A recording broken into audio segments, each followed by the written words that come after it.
Astaghfirullah. An Ibni Abbasin radhiyallahu anhuma anna Rasulullah sallallahu alaihi wasallam qala innallaha tajawaza li an ummati al khata'u wan nisyan wa mastukrihu alaihi. Haditsun hasanun rawahu Ibnu Majah wal Baihaqi wa ghairuhuma. Dari Ibnu Abbas radhiyallahu anhuma, Nabi sallallahu alaihi wasallam bersabda, sesungguhnya Allah memberikan pengampunan kesalahan dari umatku akibat kekeliruan atau lupa serta keterpaksaan.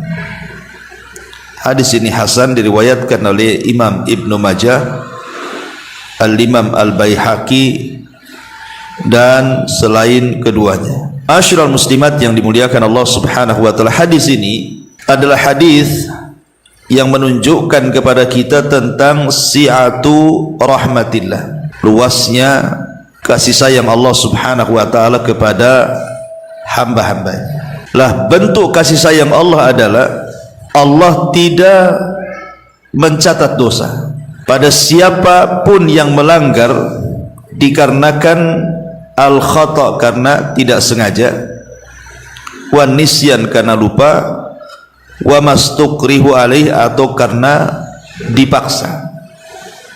Dan ini bentuk kasih sayang Allah Azza wa Jal kepada kita. Ketika Nabi SAW mengatakan innallaha tajawazali an ummati, sesungguhnya Allah memberikan atau mengampuni kesalahan-kesalahan dari umatku. Kalimat umatku di sini maksudnya apa? Umat di sini karena umat itu kan ada dua. Ada yang disebut dengan ummatud dakwah, ada yang disebut dengan ummah al-ijabah. Kalau umat dakwah maksudnya berdasarkan hadis Nabi sallallahu alaihi wasallam, tidaklah seorang Yahudi ataupun Nasrani yang mendengarkan aku diutus kemudian tidak beriman kepada aku kecuali mereka termasuk orang-orang yang akan masuk jahannam. Hadis ini menunjukkan apa? Bahwa Yahudi dan Nasrani adalah ummatu dakwah, umat yang harus dakwahi. Tapi di sana ada umat al-ijabah, umat yang sudah menerima seruan Nabi. Kayak kita ini, itu disebut ummah ijabah namanya, karena kita sudah menerima seruan Nabi dan kita sudah masuk Islam. Lah, yang dimaksud hadis ini bukan semua umat, tetapi yang dimaksud umat di sinilah umat ijabah, bukan umat dakwah. Gak ada hubung kait dengan Yahudi, Nasrani ataupun di luar daripada Islam. Tidak ada kaitannya hadis ini dengan mereka. Hadis ini hanya berkaitan dengan umat yang sudah menerima seruan Islam. Ini maksud dari kalimat an ummati, dari umatku ini. Dan ketika Nabi sallallahu alaihi wasallam mengatakan sesungguhnya Allah membiarkan atau mengampuni kesalahan dari umatku, di sini ada dua keutamaan. Satu, keutamaan kepada Nabi sendiri. Yang kedua, keutamaan kepada umat Nabi sallallahu alaihi wasallam. Adapun keutamaan kepada Nabi, karena umat-umat para nabi sebelum Nabi sallallahu alaihi wasallam tidak diberikan keutamaan ini. Jadi umat-umat sebelum Islam, baik umat Nasrani ataupun Yahudi sebelumnya, mereka tidak diberikan seperti yang Allah berikan kepada Nabi sallallahu alaihi wasallam kepada umatnya. Kemudian keutamaan yang kedua, keutamaan umatnya sendiri, di mana banyak keringanan-keringanan yang Allah berikan kepada umat Islam dibandingkan kepada umat sebelum Islam. Lah, salah satunya adalah Allah ringankan dengan cara membiarkan atau mengampuni kesalahan dari umat Islam ini bila dilakukan karena 3 sebab. Apa itu? Yang pertama al-khata'u. Al-khata'u, khata' itu artinya tidak sengaja, memaksudkan sesuatu tetapi terkena kepada yang tidak dimaksudkan, itu namanya tidak sengaja. Ibu ini mau melempar mangga nih, itu tujuannya, memaksudkan sesuatu. Qasdus syai' namanya, memaksudkan sesuatu, melempar mangga. Tiba-tiba kemudian meleset, terkena kepala orang. Berarti kan ketika batu ini terkena kepala orang, ibu tidak sengaja. Lain kalau ibu memang arahkan ketepelnya ke kepala orang, itu lain ceritanya. Itu bukan sengaja, itu memang sengaja mau menepel kan. Ini memang nggak ada, karena pikirnya di kebun, tidak ada orang, kebun sendiri, mau manjat tak bisa, ya sudah pakai ketepel kan. Rupanya ada orang lewat, biasa nggak ada orang lewat, kok ada orang lewat pula di situ, terkenalah kepala orang lewat itu. Itu disebut tidak sengaja namanya. Itulah yang disebut al-khata'u. Yang kedua, wan nisyan. Nisyan itu lupa. Jadi mengingat sesuatu kemudian lupa. Awalnya ingat, tetapi kemudian datang lupanya. Itu disebut nisyan. Awalnya ingat, di tengah jalan lupa. Itu bahasa Arabnya disebut nisyan namanya. Kemudian yang ketiga, wa mastukrihu alaihi. Wa mastukrihu alaihi, dan sesuatu yang dipaksa, di mana seseorang itu diancam kalau tidak melakukan ini maka akan mendapatkan itu. Itu disebut ustukriha namanya, melakukan sesuatu di atas ancaman. Lah 3 perkara ini kalau dilakukan dalam melakukan pelanggaran, maka pelanggaran tidak dianggap dosa. Kalau ibu melakukan pelanggaran dalam Islam ini, tetapi dilakukan karena tidak sengaja, atau karena lupa, atau karena di bawah ancaman, berarti tidak berdosa. Tidak berdosa. Tapi ulama membedakan soal pelanggaran ini. Yang dimaksud hadis ini hanya sekedar mengangkat dosa saja. Hanya sekedar mengangkat dosanya. Karena pelanggaran itu ada 2. Ada pelanggaran yang berkaitan dengan hak Allah, ada pelanggaran yang berkaitan dengan hak hamba-hamba Allah. Kalau berkaitan dengan hak Allah, maka Allah akan mengampuni dosa-dosanya, dan Allah subhanahu wa ta'ala tidak menyuruh untuk mengulanginya. Walaupun ada beberapa perkara nanti yang harus mengulangi, tapi secara umum kaidahnya seperti itu. Tapi kalau seandainya berkaitan dengan hak hamba, maka tidak cukup sampai Allah mencabut dosanya, tapi di sana ada perkara lain. Kalau seandainya berkaitan dengan hak hamba, maka ada perkara-perkara yang harus dilakukan, seperti namanya mengganti, atau kalau membunuh tanpa sengaja bayar diat. Tetapi dia tidak berdosa ketika membunuhnya itu, karena memang niatnya tadi ngetepel mangga kena kepala kan, itu ya, nggak berdosa. Cuman karena dia sudah membunuh, dan bunuhnya dikategorikan kepada bi ghairi amdin, bukan karena ada unsur kesengajaan, maka tidak ada kisos di sini. Yang ada bayar diat. Bayar diat itu maksudnya bayar 100 ekor unta, karena tidak ada unsur kesengajaan. Tapi kalau sengaja, kisos, ya, dibunuh karena sengaja membunuh gitu ya. Taib. Adapun beberapa dalil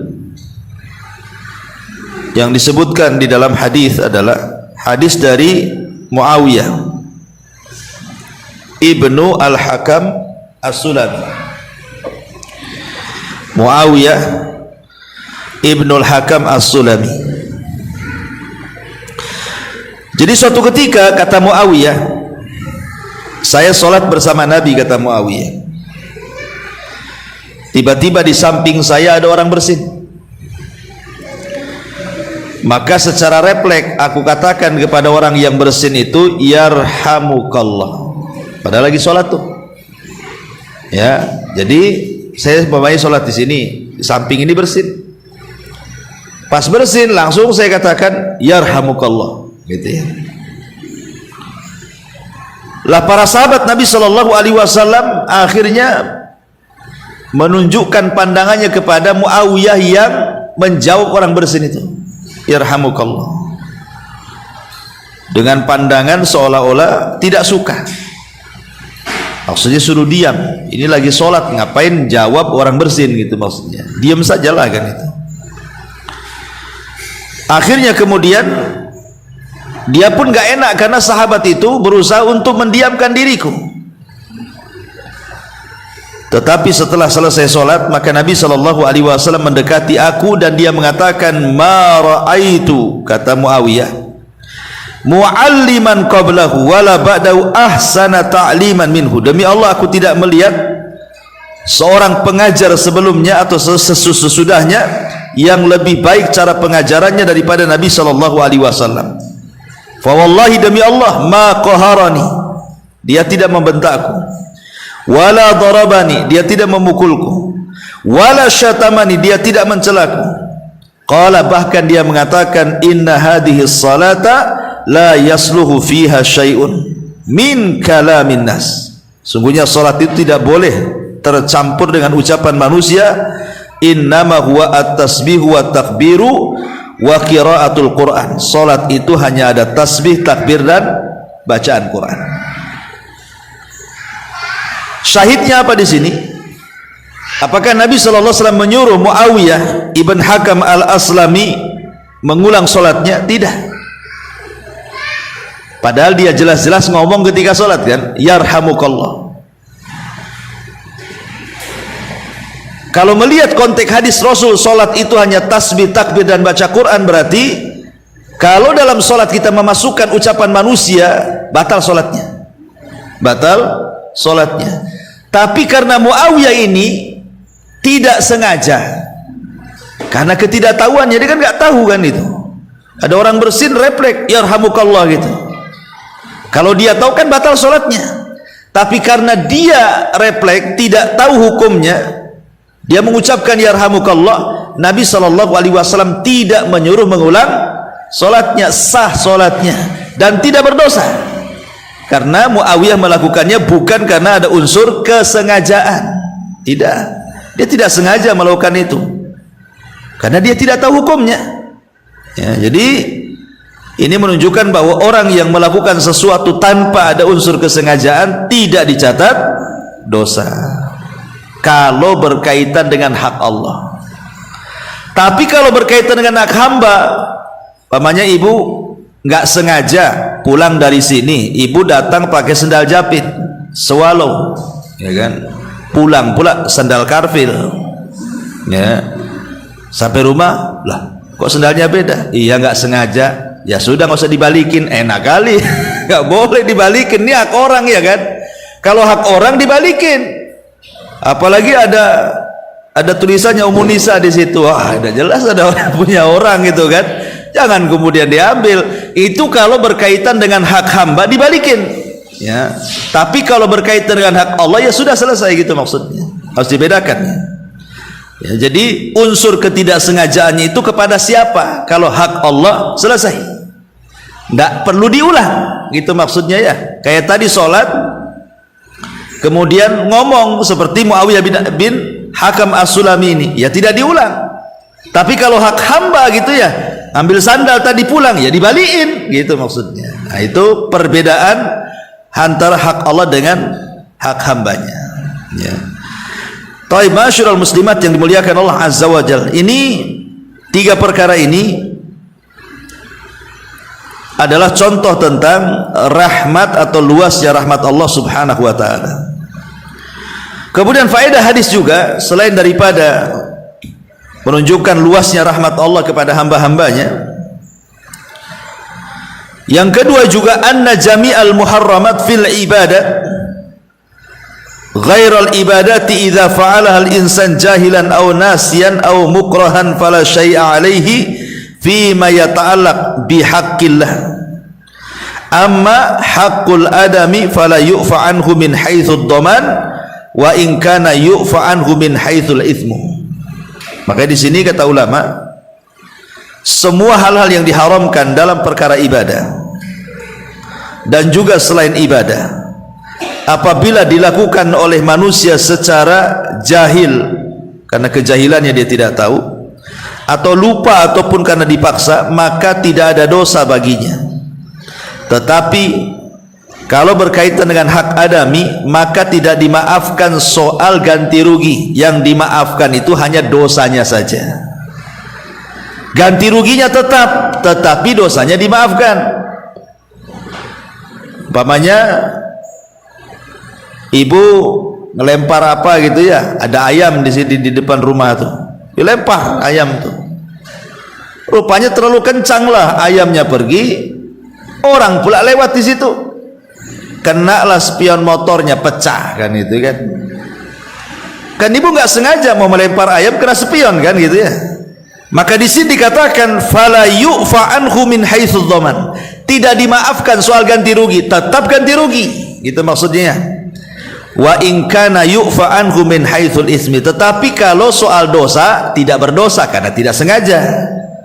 Lain kalau ibu memang sengaja nunggu di depan pintu, nunggu motor itu lewat kan itu, sengaja mau mecahin spion kan itu ya, itu lain lagi. Jadi itulah perbedaannya hak Allah dengan hak hamba. Kemudian juga faedah yang ketiga, wa fi'luhu sallallahu alaihi wasallam tasri'un li ummati wa yadullu aidan ala anna ad-din yusrun. Di sini ada kalimat wa yadullu aidan ala anna ad-din yusrun, bahwa asal agama ini banyak kemudahan.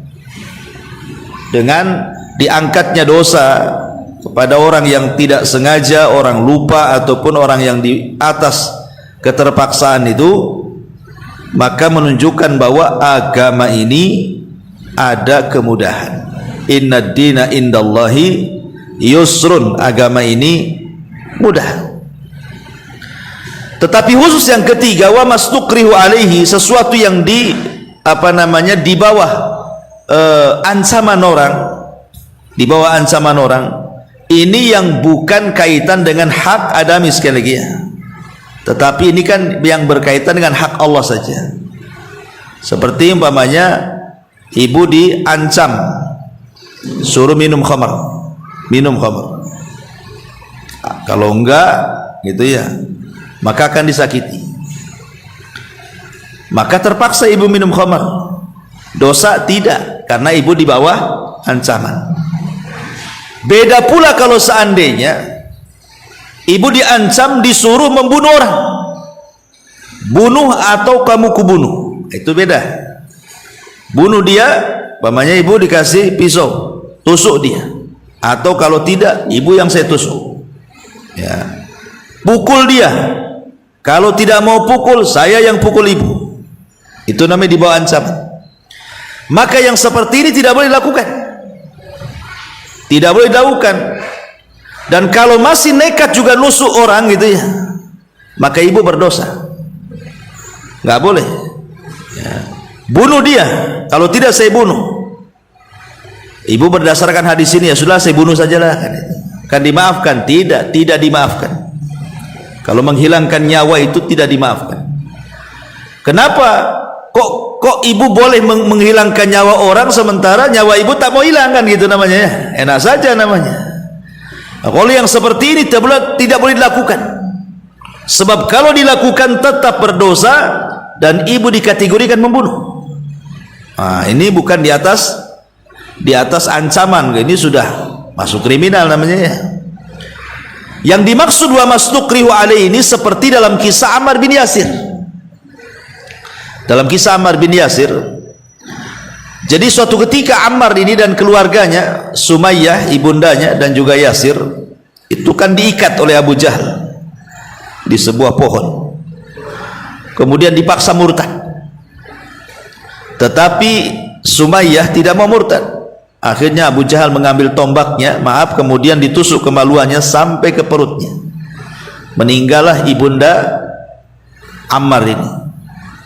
Setelah itu Abu Jahal melirik Yasir suaminya, suruh murtad, tak mau juga, ditombak juga perutnya, mati juga, kecuali Ammar anaknya ini, ya. Ammar ini kan masih kecil, disuruh murtad sama Abu Jahal dengan cara memuja-muja sesembahannya, memuja Lata, Uzza, Manat dan Khubal, kalau tidak dibunuh seperti kedua orang tuanya. Akhirnya Ammar ibn Yasir tidak tahan, tidak sekuat ibundanya, tidak sekuat ayahandanya. Akhirnya terpaksa mengucapkan keinginan Abu Jahal. Dia pun memuji-muji Tuhan orang-orang musyrik itu. Akhirnya sampailah berita ini kepada para sahabat dan mengatakan, lihat, Ammar sudah menghilangkan semua pahalanya karena telah kufur, mengucapkan kalimat kufur. Tapi perkara ini sampai kepada Rasul, kemudian turun ayat, illa, kecuali man ukriha wa qalbuhu mutmainnun bil iman, kecuali orang-orang yang mendapatkan tekanan, ancaman, tapi dalam hatinya penuh dengan keimanan, maka ucapan kufur sekufur apapun tidak berdosa. Ya, turun ayat ini. Jadi Ammar ibn Yasir tidak dikategorikan keluar dari Islam, tidak juga dikategorikan berdosa, padahal dia jelas-jelas mengucapkan kalimat kufur. Kenapa? Karena di bawah ancaman. Kalau tidak dibunuh, terpaksalah Ammar akhirnya mengucapkan kalimat kufur. Karena turun ayat, kecuali orang-orang yang dipaksa tapi hatinya masih dipenuhi dengan keimanan, maka tidak dianggap kufur. Nah, kalau yang seperti ini di bawah ancaman, inilah kaedahnya di sini, tidak berdosa. Tapi kalau disuruh membunuh, ini kan hanya suruh mengucap, tidak ada kaitan dengan nyawa orang, tidak ada kaitan dengan menyakiti orang, kan hanya mengucapkan saja bahwa Lata, Uzza, Manat itu berhala begini-begini, itu saja. Nah, kalau yang seperti ini dimaafkan dan tidak dikeluarkan dari Islam. Yang tidak boleh itu kalau dibawa ancaman dalam rangka menyakiti atau membunuh, itu tidak boleh. Sakiti kalau tidak saya sakiti, pukul kalau tidak saya pukul, bunuh kalau tidak saya bunuh, ini tak boleh. Tak boleh dilakukan. Kalau dilakukan tetap berdosa, tidak masuk dalam hadis ini. Dan kalau sampai membunuh, kisos, karena anda membunuh. Nah, jadi ini harus dibedakan tentang hadis Nabi SAW, innallaha tajawazali an ummati al khata'u wan nisyanu wa mastuqrihu alaihi. Baik, kita masuk ke dalam contoh-contoh dari hadis ini. Seperti apa contoh-contoh yang disebutkan para ulama? Contoh yang pertama, rajulun yusalli fasta'dzana alaihi rajulun ay qara al-bab faqala tafaddal nasiya annahu fi salati fala tabtul salatuhu li'annahu nasin walam yata'ammad al-ithmu.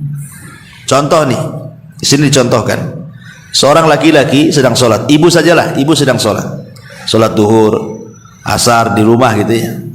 Datang pula tamu, ngetuk pintu, assalamualaikum. Ibu ini lagi sholat, refleks, waalaikumsalam, silakan masuk. Lagi sholat tuh, ya. Tetapi ucapan itu keluar begitu saja, terkaget ibu gitu, kok saya ngomong jadinya, gitu ya. Maksudnya mengeluarkan kata-kata silakan masuk itu sementara ibu sedang sholat, itu karena ibu lupa kalau ibu sedang sholat. Kalau diucapkan ibu sedang lupa, ibu sedang sholat, itu tidak ada masalah, tidak membatalkan sholatnya. Lain kalau memang ibu sudah tahu dan ibu bukan lupa, kemudian menjawab salam dan mengatakan silakan masuk, batal sholatnya, batal sholatnya. Ya, harus diulang. Ini contoh seseorang lupa gitu ya. Atau umpamanya contoh yang lain, rajulun ukriha ala an ya'kula fi nahari Ramadan fa akala fala yufsidu saumahu li'annahu mukrah. Umpamanya ibu diancam orang, ibu lagi puasa nih, minum, kalau tidak saya pukul, kalau tidak saya bunuh, kalau tidak saya sakiti. Karena ibu ketakutan akhirnya minum.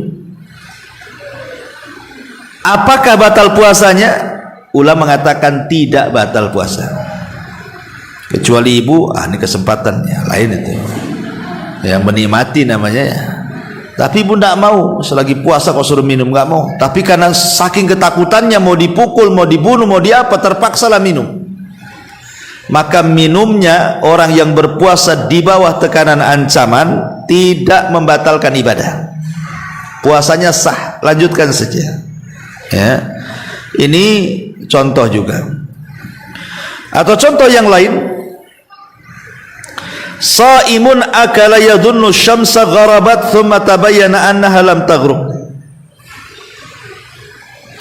Namanya ibu malam-malam sudah niat ingin puasa nih, siang-siang udah niat nantilah jam 4 bangun sahur. Tahu-tahu ibu bangun karena cuacanya mendung, ya kan, listrik pula mati. Langsunglah ibu masak. Ya, sudah masak, sudah makan, rupanya jam 7. Nah, itu kan. Pas tengok gorden, tengok jam, oh jam 7 ini. Nah, apakah puasanya batal atau tidak? Kata para ulama, tidak membatalkan puasa, karena tidak tahu ya. Lain kalau sudah tahu jam 7 sengaja masak, itu lain lagi, itu memang nggak niat puasa gitu ya. Ini kan tertidur tidak sempat sahur kan, subuh aja bablas kan, berarti yang seperti ini tidak dihukumi batal puasanya, lanjutkan. Itu contoh juga. Kemudian contoh yang lainnya, rajulun jama'a zaujatahu fi nahari Ramadan wa huwa ya'lam anna al-jima haram lakin la ya'lam anna fihi kafara. Fa hadha tulzimuhu kafara li'anna hadha ar-rajul ghairu ma'dzur haitsu intahaka hurmata Ramadan wa huwa ya'lam anna dhalika haramun fatulzimuhu al-kafara. Wa lihadha alzama an-nabiy sallallahu alaihi wasallam al-mujami fi nahari Ramadan bil kafarati ma annahu la ya'lam wa qissatu hadzal rajul kama fil hadis. Taib. Seorang laki-laki menggauli istrinya di siang hari Ramadan dan dia tahu bahwa berhubungan di bulan Ramadan itu tak boleh. Masalahnya dia tidak tahu kalau orang yang berhubungan di bulan Ramadan itu ada kafarahnya. Dia tidak tahu ada kafarahnya. Cuman dia tahu tidak boleh berhubungan di siang hari Ramadan itu. Apakah orang seperti ini tetap bayar kafarah? Kan dia kan tidak tahu. Ya, tidak tahu, boleh jadi mungkin dia mu'alaf baru masuk Islam. Dia hanya dikasih tahu tidak boleh berhubungan di bulan Ramadan sama istri. Ya.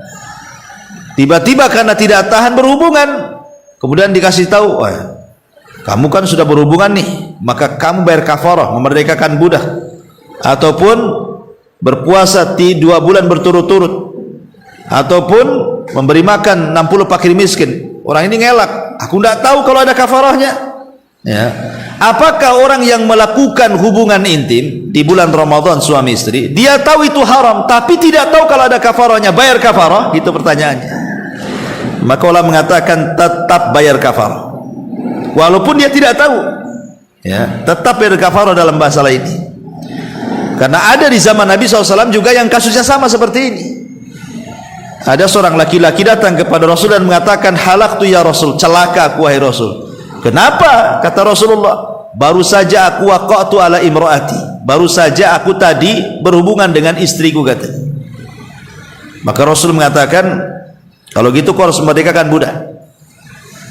Aku tidak punya uang.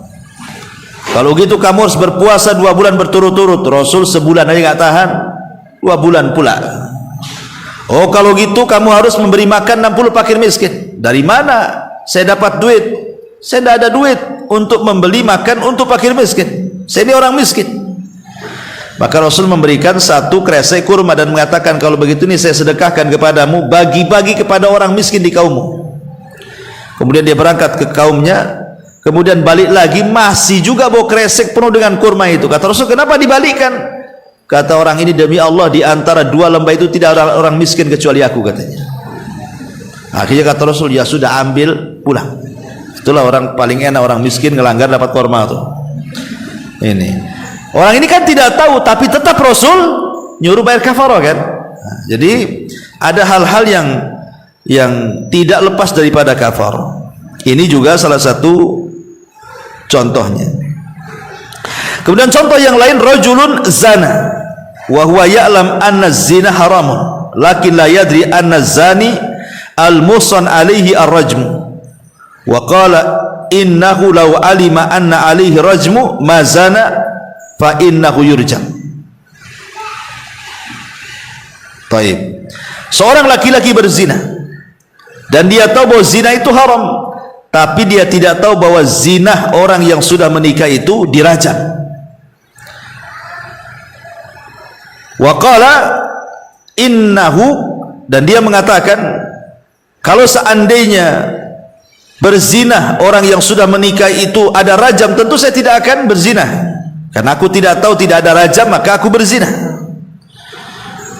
Maka para ulama ketika menghukumi apakah orang ini dirajam atau tidak, bisa dipahami pertanyaannya. Jadi ada orang berzina dan dia sudah menikah, tapi dia tidak tahu bahwa hukuman berzina bagi orang yang menikah itu hukumannya rajam. Dia kira kalau hanya berzina, ya seperti anak muda berzina yang belum menikah, ya paling dicambuk gitu ya 100 kali atau diasingkan setahun.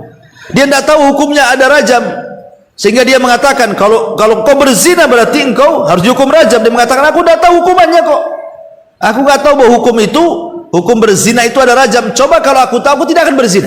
Tapi sudah berzina dia, orang ini, bagaimana hukumnya? Maka ulama mengatakan idzan al-jahlu bima yatarattab 'alal fi'li laisa bi'udhrin. Innamal udhru idza jahila al-hukmu. Di sini tidak ada alasan untuk tidak dirajam, tetap dirajam. Kenapa? Karena dia sudah tahu bahwa hukum zina itu haram. Kenapa dilakukannya? Soal kemudian dibalik itu ada rajam atau tidak rajam, gak ada urusan. Tapi kamu sudah tahu bahwa hukum zina itu haram, masih juga dilakukan, terpaksa dirajam.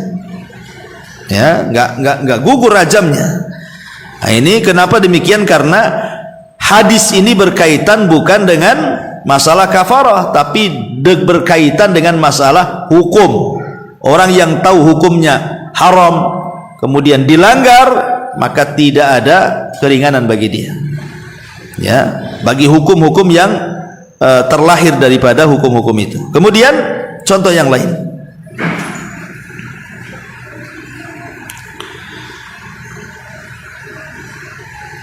idza taraka wajiban fala budda min di sini gimana? Jaa rajulun qawiyyun atau jaa rajulun qawiyyun syadidun wa akhadha syahsan balighan aqilan wa amsaka bihi wa dara bihi insanan hatta mata al-madrub fa innahu la yadman li annahu laysa lahu tasarrufun fa hadha kal alati fa dhamanu ala alladhi amsakahu wa daraba bihi maqtul. Taib, seorang laki-laki yang kuat, yang kekar gitu ya, tiba-tiba kemudian mungkin atau ibulah di jalan ini, di jalan kawan ibu itu di tengah jalan ada motor, maksud ibu itu dorong dia supaya jangan ketabrak motor, itu maksudnya ya. Mungkin saya kasih contoh yang semisal dengan ini biar mudah. Masalahnya karena ibu kuat fisiknya, dorongnya itu terlalu kencang, tidak ketabrak motor, kepala dia pula kejeduk tembok gitu kan, mati. Nah, sebenarnya kan kalau ketabrak motor mati juga gitu ya. Nah, ibu tuh maunya menyelamatkan dia, main dorong, kejeduk kepalanya, pecah, mati juga gitu. Nggak kena motor, kena dorong ibu. Tapi maksud ibu kan dorong itu menyelamatkan dia dari motor, maksudnya bukan membunuh dia gitu ya. Maka apakah kemudian karena ibu sudah mendorong dia, mungkin bahasa di sini ya, apakah kemudian ibu sudah mendorong dia, kemudian ibu juga berdosa karena membunuh orang? Jika orangnya mati ya, karena ibu dorong, maka tidak berdosa, karena ibu kan niatnya bukan membunuh, justru menyelamatkan ya, tidak berdosa. Nah, tetapi ini kan maksud kepada apa? Kepada pembunuhan tanpa sengaja ya, masuk kepada pembunuhan tanpa sengaja. Berarti kalau keluarga korban menuntut ya bayar dia ya, kalau menuntut kan ya, kalau diikhlaskan alhamdulillah lah kan, wallahu a'lam ya. Nah, ini juga diantara contoh-contoh yang disebutkan oleh para ulama. Atau man nasiya an yusalli al-maghrib summa tadzakkar ba'dal isya wajaba alaihi al-qadha. Orang yang lupa salat maghrib baru teringat ketika isya ya harus diqadha. Bukan udahlah kan udah lupa, udah nggak usah qadha, nggak bisa ya, kalau perkara ini harus diqadha gitu ya. Cuman lupa dia tidak berdosa karena lupa, namanya Allah mengampuni orang yang tidak ada unsur kesengajaan lupa dan orang-orang yang di bawah ancaman.